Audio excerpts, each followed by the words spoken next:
Eh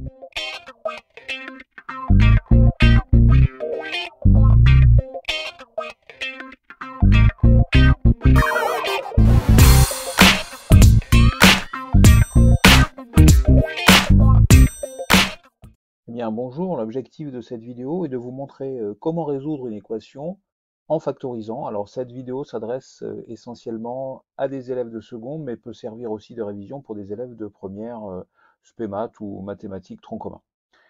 Donc on va utiliser ici, pour résoudre cette équation, les identités remarquables qui vont nous permettre de factoriser. Alors en effet, première chose à faire, donc c'est de faire passer le 4 moins x le tout au carré dans le membre de gauche. Et on se retrouve avec 2x plus 1 au carré moins 4 moins x au carré égale à 0. Et l'on retrouve ici une identité remarquable du type a carré moins b carré qui est égal à plus b multiplié par a moins b. Donc on va factoriser en utilisant cette identité remarquable et on va se retrouver avec 2x plus 1 plus 4 moins x multiplié par 2x plus 1, alors moins cette expression-là, c'est-à-dire moins 4, moins x, c'est-à-dire plus x. Donc moins 4 plus x, et ça c'est égal à 0.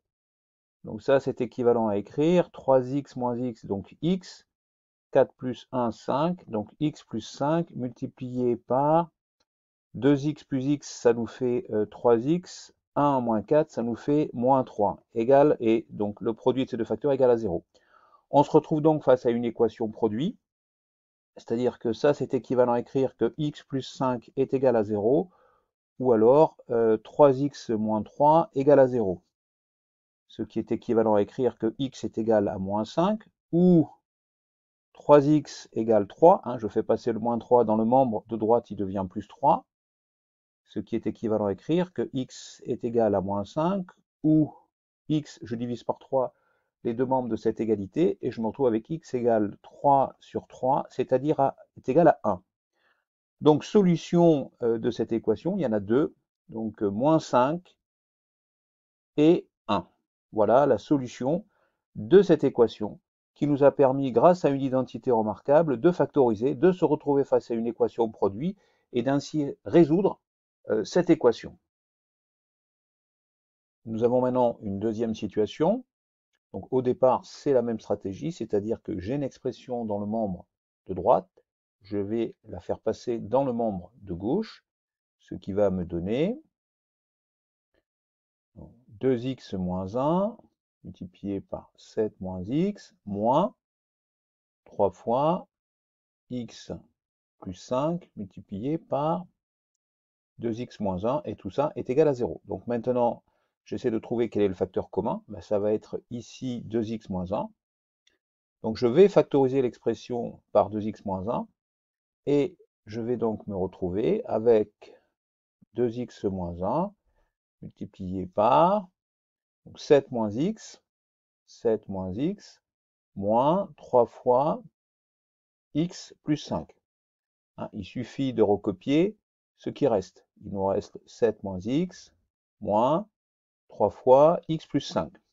Donc ensuite, ça c'est égal à 0. Cette expression est donc équivalente à 2x moins 1 multiplié par 7 moins x, moins 3 fois x, donc moins 3x, moins 3 fois plus 5, moins 15.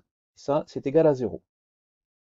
On a donc 2x moins 1 multiplié par, donc 7 moins 15, ça va nous faire moins 8, moins x moins 3x, moins 4x égale à 0. Donc ça, c'est équivalent à dire que j'ai 2x moins 1 égale à 0, ou alors moins 8 moins 4x égale à 0. Ça, c'est équivalent à écrire que donc 2x égale 1. Je fais passer le moins 1 dans le membre de droite, il devient plus 1. Ou, ici, moins 4x égale, donc le moins 8, je le fais passer dans le membre de droite, et il devient plus 8. Ça, c'est équivalent à écrire. Alors, si je divise par 2 les deux membres de cette égalité, j'ai donc x égale 1 demi. Ou alors ici, je vais diviser par moins 4 les deux membres de cette égalité. X égale 8, donc divisé par moins 4, c'est-à-dire au final moins 2. Donc j'ai deux solutions à cette équation. J'ai moins 2 ainsi que 1 demi. Et bien voilà, c'est la fin de cette vidéo, j'espère qu'elle vous a plu, et je vous dis donc à bientôt sur la chaîne YouTube Scol Mathématiques.